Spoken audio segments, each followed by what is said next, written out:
Hi and welcome to the Property Legacy Podcast. This is episode 8 and we're going to be talking about HMOs.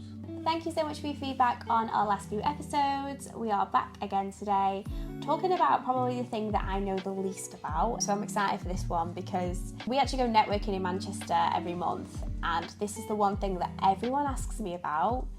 And you'll understand as we get into the episode why I don't know the answers about this. So we thought, I'm going to do some learning today, find out what HMOs actually are, and we're going to tell you exactly why we don't actually do them in Blackpool, which is quite an interesting thing to learn about. But it doesn't mean that you can't look at HMOs where you live, or it doesn't mean that we can't invest in HMOs and work on HMOs in different areas. It's just where we are based. We don't really tend to have them here in the Blackpool area. So I've got lots of questions, lots to find out. So first of all, what are HMOs? Okay, so HMO is home of multiple occupancy. So obviously you can have a property with 5 people in it, but if they're in one family, then that's okay. But as soon as you have people living in a property that aren't related and there's more than 3 people in the property, then it becomes a home of multiple occupancy. So it could be that people living together or flatmates living together, somebody then a boyfriend comes in or somebody else comes, a partner comes in, you then suddenly have 3 people living in a property that originally was just a normal property, but now because 3 or more people that are not related live together, then it's an HMO. Now, small HMOs like that, or mini HMOs, don't need a license. You need a license once you get to 5 people or more. But you can imagine if you get a 3-bedroom house and you rent out each room to a different person, that's 3 people. And then if 1 or 2 of them gets a partner each, then that suddenly is a 5-person HMO. So you have to be very careful with these things, and because you can suddenly become an HMO without realising. Now, across the country in the UK, a lot of councils don't particularly like HMOs. In the 80s and 90s, HMOs got a bad record for landlords putting whole families into one room. Yeah, that's not good. And that was never good. It happened a lot in Blackpool, and that's one of the reasons why Blackpool is dead against HMOs. HMOs done properly are for professionals, so you'd rent out to people people who've finished the studies and now they want to live somewhere close to where they're going to be working, say centre of London and Manchester and that type of thing. But they are professionals and they want higher standards, almost hotel kind of standards. So it's a high-end HMO would work well in certain scenarios. In areas where there's not high levels of employment or high levels of wages, then that wouldn't work as well. Okay. So in most areas around the country, there's what's called an Article 4. Now, Article 4 is the council putting into action that they don't want many HMOs or any new HMOs, and if they do give you a license to do another HMO, they want certain standards, they want certain things to be included. So you might find that if you were doing an HMO in Manchester, that they would want a cycle storage shed, they would want a proper area for putting the bins, communal bins, they would want to make sure that the communal areas are a lot bigger and nicer and up to a higher standard than it has been before. So it's things like that. So in areas where the class is Article 4, it doesn't mean you can't have an HMO. It might mean that a brand new HMO would be under higher restrictions, but there are already HMOs in that area as well. So an Article 4 isn't a doom and gloom and you can't do an HMO. In an Article 4 area, it actually means that current HMOs are worth more because you can't go and easily get new HMOs. Blackpool itself are extremely against new HMOs, and you will not get a licence for a new HMO in Blackpool.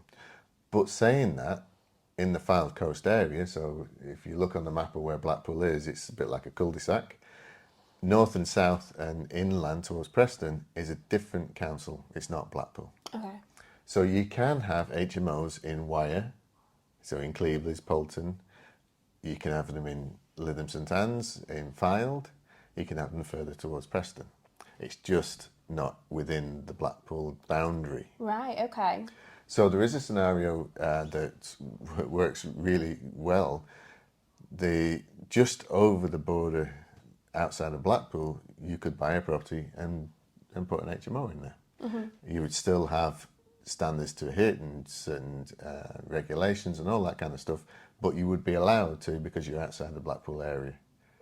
But the house prices would also not be Blackpool house prices as well, which is something that Exactly. you have to bear in mind. Yeah. So there is so when people say, "Can you do HMOs in Blackpool?" Not in Blackpool itself, new ones, but you can outside of the Blackpool area, and as long as you know where Blackpool finishes and Wire starts or File starts, that's where you can then benefit from that. But across the country, there's lots of councils that don't particularly want HMOs because they've got a bad name. Now, what you will start to see, or have been seeing talked about, is co-living. Now, co-living is just an HMO Okay. because you're living in a property together, and you've got shared amenities, a shared kitchen, shared living room, and effectively, like when you was at uni, you had a bedroom, a shared kitchen, and a shared living room. So that was an HMO. Yeah. Or student accommodation. So things can be changed, named differently, but it still is an HMO. Okay. So co-living is a new way of kind of making it look better and having this kind of community that you build within your building, and you have all these kind of things in place to make it nice and nice area to live in. But you have to make sure that everybody in that community or everybody in that HMO gets on with everybody. Yeah. That's one of the biggest negatives with HMOs. You get one person that disrupts that kind of balance, then it's a nightmare to look after. Yeah.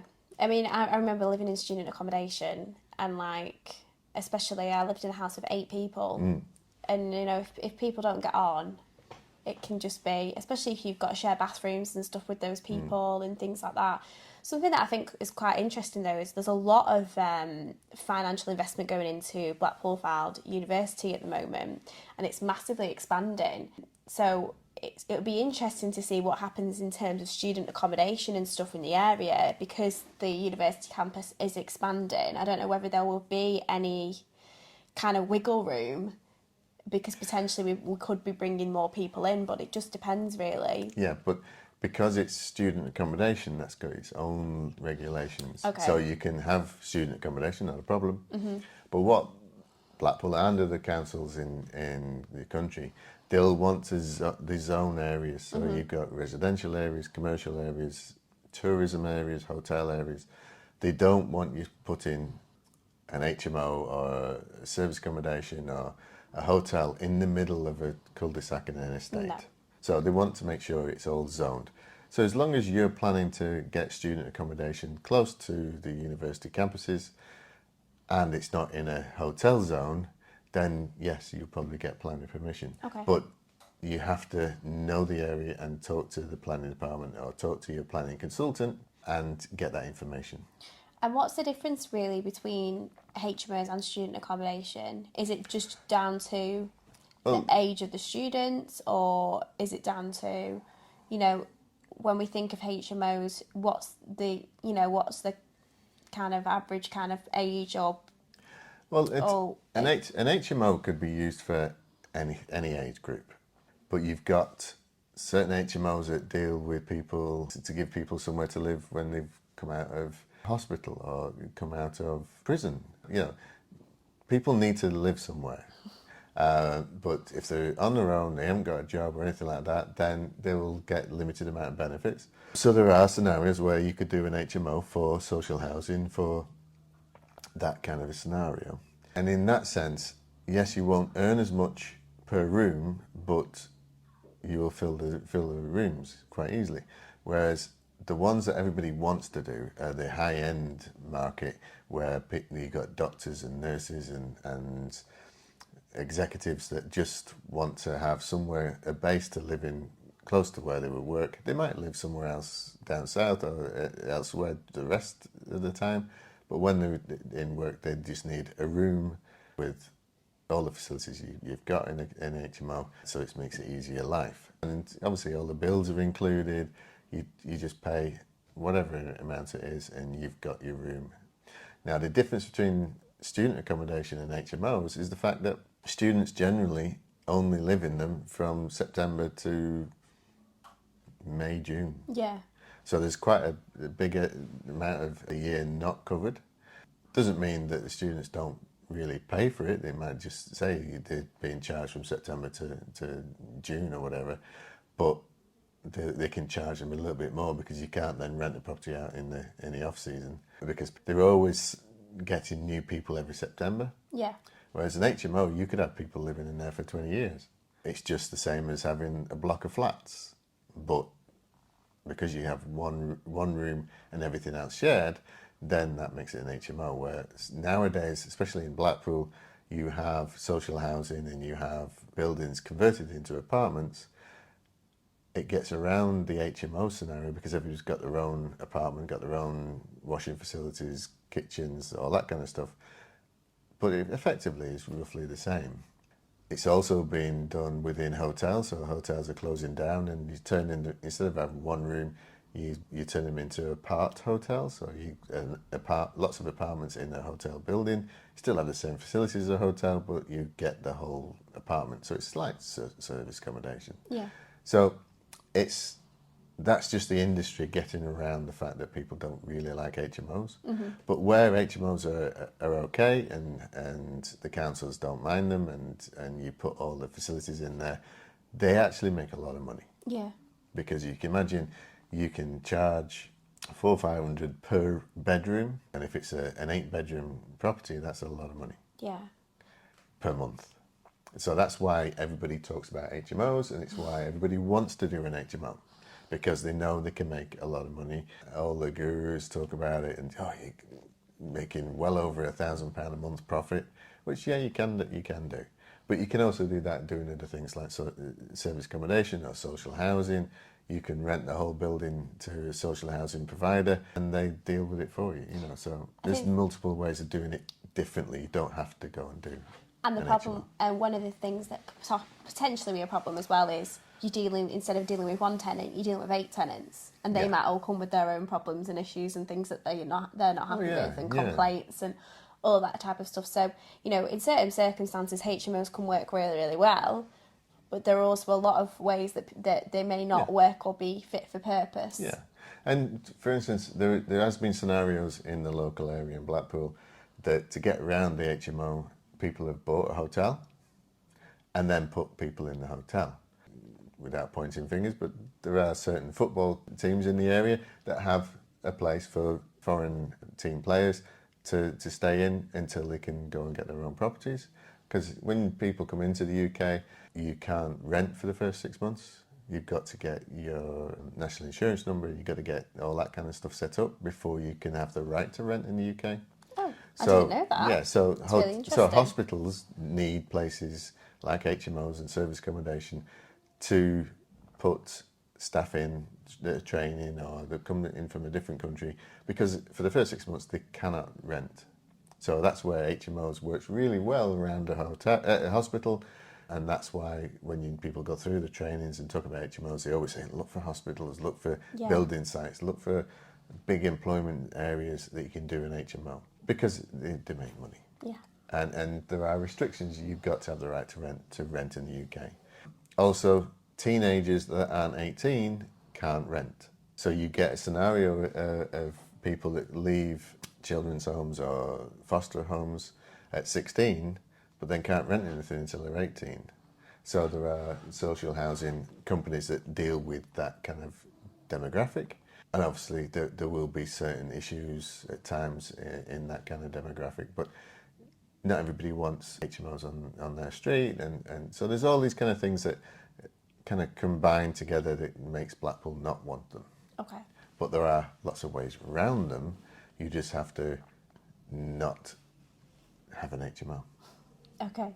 So if you're not based in Blackpool or looking in Blackpool, what is the kind of setup for HMOs? Is it similar to buy-to-lets? Is it not really much difference, or is there other things that you need to so consider? for every bedroom that you rent out, you will have an AST, short hold tenancy, just the same as you would do if you're renting out an apartment or a whole property. So it's the same kind of setups, but because there's multiple people in the building, multiple tenancies in the one building, it's going to cost more for the tenancy management. It's going to cost more for just handling that amount of people in one building and the issues that can crop up.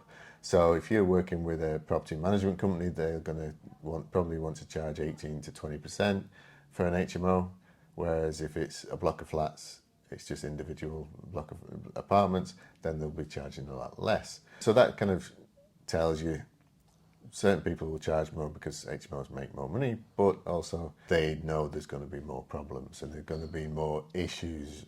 You know, the fact that if you're running an HMO, you could end up being the social worker, somebody to talk to, somebody to cry on the shoulder, you know, breakups and all this kind of stuff.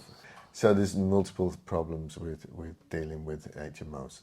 So yes, you can make lots of money, which is why everybody wants to do it, but it might not be the best thing for the area. So thinking of HMOs, if we've got people on here who are first-time property investors wanting to do this as a starting point, do you think HMOs are a good starting point for somebody, or would you recommend going down the line of like buy-to-lets first just to get a bit of experience? It always depends on the person. Whoever you are, whether it's your first time doing an HMO or whether it's first time doing any kind of investing, it's a steep learning curve. Things are simpler if you're just dealing with one property, one tenant. So for us, we did that. We started off with single properties with single tenants. But as you get more experience, then it's going to be easier to take on larger projects like an HMO. But there are lots of people that go straight in and only ever do HMOs. Yeah, I do feel like it is down to just personality types as well. And I know a lot of people that kind of go in on HMOs together. I met a pair of lads at the last property networking event and they do HMOs together, so it's kind of like a group venture. And I thought, oh, that's quite a nice way of doing it actually, because yeah, you're dealing with more people, but if you're going in with someone and you're both working on it, like obviously we've got the family business, but you know, especially if you're younger and you're wanting to get into property investing and things like that, then that is you know, it's good to kind of do it with somebody at your side. But yeah, again, like you've said, I think it is all down to the type of person that you are, the type of investments that you want to make, and what strategies work for you. And it isn't kind of one size fits all with anything. It is all about, we say it all the time, it's about doing your research, figuring out what's best for you and your circumstances, and how much you can actually deal with as well in terms of, do you want one tenant or do you want 10? Yeah, if you're doing this as a side hustle, Yeah. you don't want to take on an HMO. No. You know, if you're just doing hands-free investing, you can then work with anybody.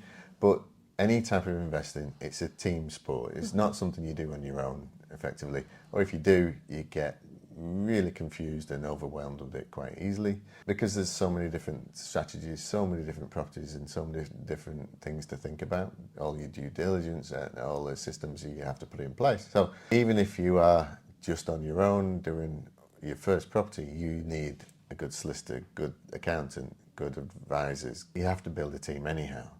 So once you've got that team built up, then you can then specialise in certain areas. So you can do it straight from the start. You're going to do HMOs and nothing else, then that's fine, but it's a learning curve, and you might be better working with somebody else that's already done HMOs to get that experience and then do your own. Okay. So there's different ways of doing it. But if you are doing the investing full time, then you're going to have more time to deal with these things and take bigger projects. But if it's a side hustle or it's something that you just want to have going on in the background, then you want to have as little involvement in the property as possible. Okay. I think that kind of covers everything we wanted to talk about today regarding HMOs. If you like this episode, then make sure to subscribe on YouTube and to give us a review and a like on Spotify or Apple Podcasts, however you like to either watch or listen to us. And if you're not already following us on Instagram, TikTok or Facebook, you can find us on all three of those platforms and interact with our content. It's also where we share our bloopers, and people absolutely love those, don't they? Yeah. Thanks again for coming along and listening to us. We're getting a lot of feedback, which is really positive. Some constructive feedback, which is always good. Simple things like not saying so much. Or being told off for swearing. Yes. Yes. Yes, we did. We got told off. Yeah. Yes. But yeah, we've gone PG now, haven't we? We should always be PG. Yes, that's fine. But yeah, so thanks again for joining us. If you want to suggest any kind of subjects to cover, then give us a shout. See you later. Bye. Thank you. Bye.